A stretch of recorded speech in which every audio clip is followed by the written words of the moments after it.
अब चलेंगे भी आप या फिर बीच सड़क में ही डेट मनाने का इरादा है मियाँ जी? रुबाब ने तो आज कसम ही खा ली थी बुरहान को जिच करने की। ये दोनों कब से सड़क के बीच खड़े लिफ्ट मांग रहे थे, मगर बकौल बुरहान के जब रुबाब जैसी आफत साथ हो तो कभी कुछ अच्छा भी हो सकता है। हटो तुम्हें तो लिफ्ट मांगनी भी नहीं आती, मैं बताती हूँ कैसे लिफ्ट लेते हैं। कहते साथ ही उसने देखा कि एक वाइट कलर की करोला आ रही थी। रुबाब झट से अपनी पुरानी जोबन पे आते बुरहान की साइड गिर गई और आंखें मौन लीं। जैसे ही रुबाब बुरहान की तरफ गिरी, बुरहान के तो मानो होश ही उड़ गए। रुबाब आंखें खोलो यार, क्या हो गया तुम्हें? रुबाब, बुरहान फिक्रमंद सा चिल्लाते हुए उसे अपने बाजुओं में मजबूती से थामे झंझोड़ रहा था। बौखलाहट के मारे उसे समझ ही नहीं आ रहा था कि करे तो क्या करे। इतने में उनके सामने गाड़ी रुकी और गाड़ी में से बड़ी उम्र की खातून बाहर निकली और फुर्ती से उनके पास आई और रुबाब को उससे छीनने लगी। वो अलग बात थी कि छीन नहीं पा रही थी, इतना दम जो नहीं था। छोड़ लड़की को, बेगैरत इंसान, शर्म नहीं आती जवान जहान लड़की को अगवा करके ले जाते हुए? अम्मा भी माथे पर तेवरी डाले उसे घूरते हुए बोली, जबकि बुरहान इस अचानक पड़ने वाली अफ्ताब पर घबरा गया। पहले ही वो इतना बौखलाया हुआ था कि अब मजीद की कसर इन अम्मा बी ने निकाल दी थी। ऊपर से उनका इस तरह का इल्जाम। अगर बुरहान रुबाब की वजह से परेशान ना होता तो जरूर उनकी बात का जवाब कुछ यूं जरूर देता कि नहीं और तो क्या आपको अगवा कर लेता, मगर मसलहत के तहत खामोशी इख्तियार करनी पड़ी। देखें प्लीज हमारी मदद करें, मेरी वाइफ बेहोश हो गई है, इसे हॉस्पिटल लेकर जाना है, आप बाकी की सारी तफ्तीश बाद में कर लीजिएगा। बुरहान ने बहुत मुश्किल से अपने चिड़चिड़ेपन को काबू करके कहा था, वरना तो दिल तो कुछ और ही करने को चाह रहा था। अम्मा बी ने खोजती नजरों से इन दोनों को अच्छी तरह घूरा, फिर उन्हें अपने साथ गाड़ी में बिठा लिया। बीच में बुरहान और उसके दाएं तरफ अम्मा बी और बाएं तरफ रुबाब थी। रुबाब सुन, दोनों को बिना कोई भनक लगे मजे से अपना सारा बोझ बुरहान के कांधों पे डाले आंखें मूंद कर बैठी हुई थी। ए छोरे, बीच में तुम क्यों बैठ गए? हाँ, अभी ये कंफर्म नहीं हुआ कि ये तुम्हारी पक्की वाली बीवी है? अम्मा बी की जुबान को कहाँ चैन था कि वो चुप कर जाएं। रास्ते में भी वो बेचारे ड्राइवर के कान पकाती आई थी। अब सद शुक्र के ड्राइवर की जान छूटकर इनकी जान हाथ में आ गई। अच्छा, तो फिर ये कब कन्फर्म हुआ है कि ये मेरी कच्ची वाली बीवी है? बुरहान के दो बदो जवाब पर अम्मा भी हड़बड़ा गईं। अब बुरहान बेचारा कब तक बर्दाश्त करता। पहले बी रुबाब होश में आने का नाम नहीं ले रही थी, ऊपर से इनकी जुबान शरीफ रुकने का नाम नहीं ले रही थी। ए लड़के, देख मेरे साथ जुबान मत चलाना, वरना मैं अभी गाड़ी से उतार दूंगी तुझे। अम्मा बी भी कहाँ रब रोब में आने वाली शय थी, पूरी मुकाबलाबाजी पे उतर आई। रुबाब ने सोचा कि कहीं ऐसा ना हो कि ज्यादा एक्टिंग लिफ्ट से हाथ ही ना धुलवा बैठे, इसलिए आहिस्ता से अपनी आंखें खोल ली। बुरहान ने जब रुबाब को होश में आते देखा तो झट से उसकी तरफ मुतवज्जा हुआ और फिक्रमंदी से उसके चेहरे पर हाथ रखे तबीयत का पूछने लग गया। रुबाब, तुम ठीक तो हो? अचानक तुम्हें क्या हो गया था? मैं ठीक हूँ, बस चक्कर से आ गए थे, रुबाब ने नकाहबत से भरी आवाज बनाकर कहा। अच्छा, तो तुम्हें चक्कर आ रहे थे? कहीं नहीं, पहले तो तुम मुझे ये बताओ कि तुम क्या वाकई में मियाँ बीवी हो? जी आंटी जी, हम दोनों मियाँ बीवी ही हैं। रुबाब के जवाब पर अम्मा बी को तसल्ली हुई, मगर फिर जहन में कुछ आते ही उन्होंने बुरहान जो आधा रुबाब की तरफ मुड़ा हुआ था का कांधा पीछे सीट की बैक पर रख के मारा, क्योंकि उन्हें रुबाब को देखने में मुश्किल पेश आ रही थी। हाँ सच, अभी तुम कह रही थी कि तुम्हें चक्कर आ रहे थे इसलिए बेहोश हो गई थी, तो क्या ये चक्कर अभी अभी ही आए थे या फिर पहले से मुसलसल आ रहे थे? हैं, बताओ तो जरा। वो जी हाँ, बिल्कुल मुझे तो चक्कर कल से इतने आ रहे हैं कि बस। रुबाब ने अपनी अक्ल के मुताबिक जवाब बनाया कि कहीं एक्टिंग करते हुए पकड़ी ना जाए, इसलिए मेरी मानो तो हॉस्पिटल से अपना मुकम्मल चेकअप करा लो। कहीं कोई नहीं, ऐसी बात नहीं है, वो बस मैंने नाश्ता नहीं किया था ना आज, तो इसलिए तबीयत खराब हो गई थी, घर जाकर आराम करूंगी तो ठीक हो जाऊंगी। बुरहान खामोश तस्वीर बना, कभी इस तरफ तो कभी उस तरफ मुंह मोड़ कर उन दोनों की बातें समझने की कोशिश में लगा हुआ था, मगर कुछ पल्ले न पड़ रहा था। फिर काफी देर बहस मुबाहसे के बाद आखिरकार रुबाब ने घर से काफी फासले पर गाड़ी रुकवा दी कि कहीं जबरदस्ती टेस्ट करवाने के चक्करों में घर में ही ना घुस जाएं। रुबाब, ये क्या कह रही थी? कौन सा मुकम्मल चेकअप? तुम्हें नहीं समझ आई? अच्छी बात है, समझना भी मत। वैसे भी इससे तुम्हारा कोई लिंक नहीं है। ओके मियाँ जी, फिर मिलेंगे, बाय। रुबाब तो रफू चक्कर हो गई। पीछे से बुरहान अपनी गाल पे हाथ रखे आंखें फाड़े रुबाब की पुश्त को देख रहा था। नूर रेस्टोरेंट पहुंच चुकी थी और अपनी चेयर पर बैठे मंजी का इंतजार कर रही थी। ओह हाय, सो सॉरी यार, थोड़ी देर हो गई। मेरे हस्बैंड तो मुझे आने ही नहीं दे रहे थे। ऊपर से मेरी कंडीशन ही ऐसी थी, इस वजह से वो कुछ ज्यादा ही केयरी हो गए हैं।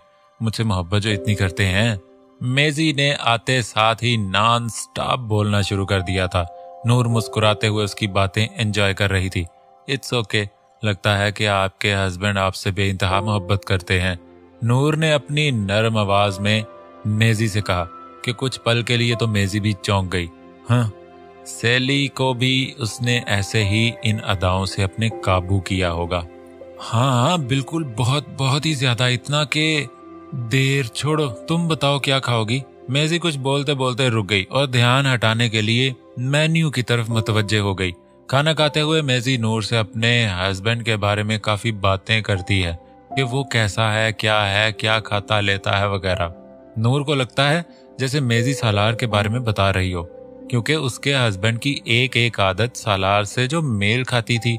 यूं ही बातें करते हुए डिनर खत्म करके दोनों बाहर आ जाती हैं और मेजी की ही फरमाइश पर वाह करते हुए आइसक्रीम खा रही होती हैं।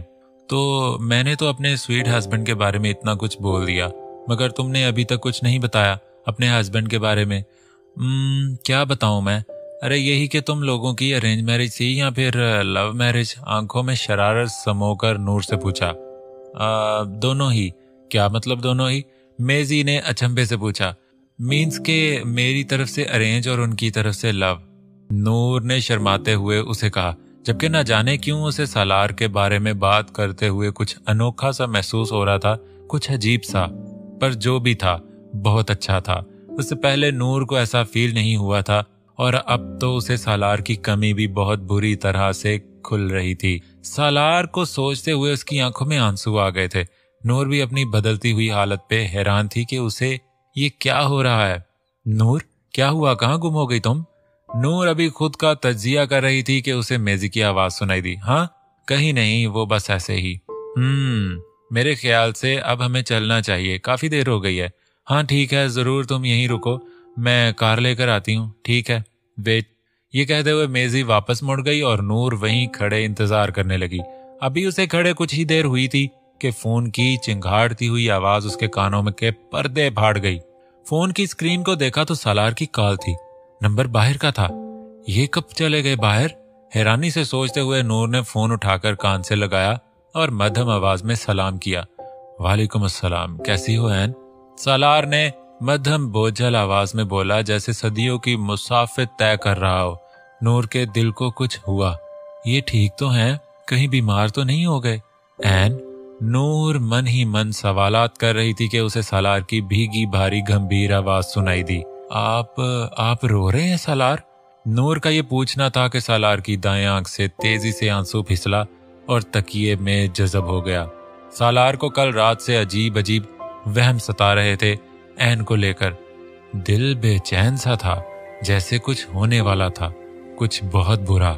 अभी भी वो बेवक्त सोया पड़ा था कि बुरे ख्वाब ने उसकी तमाम हसियात बेदार कर दी और फौरन से उसने ऐन को फोन मिला दिया कि अब और हिम्मत नहीं थी उसमें कि कुछ देर भी उसकी आवाज सुने बिना रह सके।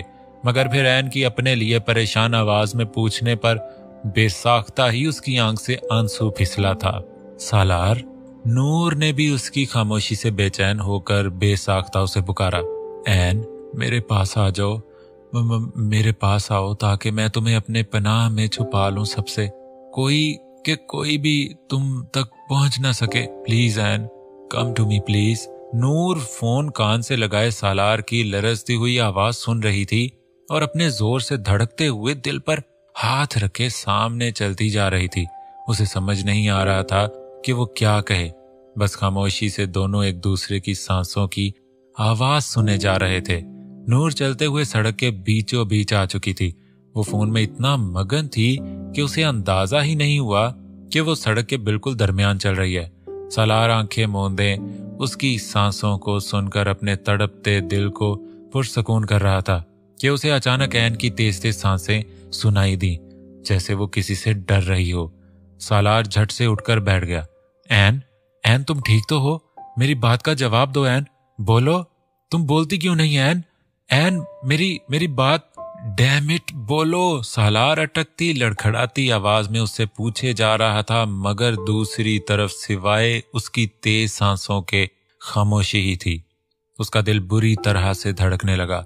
जब ऐन फिर भी ना कुछ बोली तो सालार ने जब्त खो दिया और धाड़ते हुए ऐन को पुकारने लगा, मगर दूसरी तरफ वही नतीजा था। ऐन तुम मेरी बात का जवाब क्यों नहीं दे रही? गॉड ऐन! नूर के कानों में सालार की चिल्लाती हुई आवाज पड़ रही थी, मगर उसकी जुबान तो जैसे तालू से चिपक चुकी थी। टांगों ने हिलने से ही इनकार कर दिया था। वो तो सड़क पर जम ही गई थी जैसे। उसकी नजरें सामने से आते ट्रॉलर की तरफ थी जो बड़ी तेजी से उसकी तरफ बढ़ रहा था। उसमें इतनी हिम्मत भी नहीं पड़ रही थी कि वहां से हट ही जाए, मगर खौफ से उससे हिला भी नहीं जा रहा था। आंसुओं से भरी आंखों से वो अपने मौत को अपने करीब देख रही थी। सालार के दिल ने जैसे धड़कना छोड़ दिया हो। ऐन! धीमी आवाज में सालार ने उसे पुकारा। इससे पहले कि सालार कुछ बोलता, उसे ऐन की चीख सुनाई दी। सालार के हाथ से फोन छूटकर नीचे गिर चुका था।